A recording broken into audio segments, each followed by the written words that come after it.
beingness.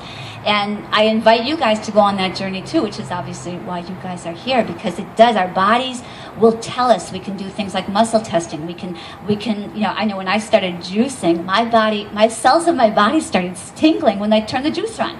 I got to the point where I turned the juicer on and my body's just going, this is fabulous. And it really, it's like a very dear friend of mine was here earlier, Koya Webb, she's a raw food chef. She said, love foods that love you back. And so it's like anything in life, we just, if we take into our body things that nourish us, it's the same thing with love.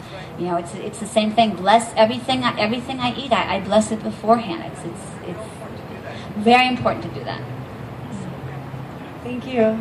I actually wanted to answer this one too, because why not? So yeah, I got into raw food. I'm 35. I got into it when I was 23, and I went 100% raw right off the bat and started working as a raw food chef. It just took over. I had no idea that this was going to be a passion. It just took over my life. But some of the benefits when you talk about not only giving birth to a child, but also just the creative force. Raw food has by far unleashed my creativity. I mean, just the books that I've written, they pour through me, and singing and dancing. I mean, I'm just a very creative person. I feel like I'm not sure if I would be as creative if I hadn't gotten into raw food. And it's just made me a more self-confident, more in touch with my emotions. A lot of times we stuff our emotions, and that can be cause of disease. With raw food, the emotions come to the surface a lot easier because we're clearer. And I also wanted to say, I have a passion for working with women around body image and eating disorders, because I think sometimes going so strict can almost border on an eating disorder, and it did for me. I don't eat 100% raw anymore, and I did in the beginning, so I eat some cooked food, and I found that for me, as someone that has a history of obsessively counting calories and obsessively exercising when I was a teenager, that it's been helpful for me to just not be so strict and not turn it into another sort of a diet plan, if that makes sense. So ever since I went to the Institute for Integrative Nutrition and became a health coach just a couple of years ago, and it was so healing for me with regards to the eating issues and the eating obsession, and just being more gentle and loving with myself. And it's all about adding in more raw and adding in all the good stuff, and just not beating ourselves up when we eat something that's not raw or it's not on our plan. So I just wanted to share that too. And then I was just going to say real quickly, I know because Sharyn wants to say something also. On that note, because we're here at this conference, this is a women's health panel.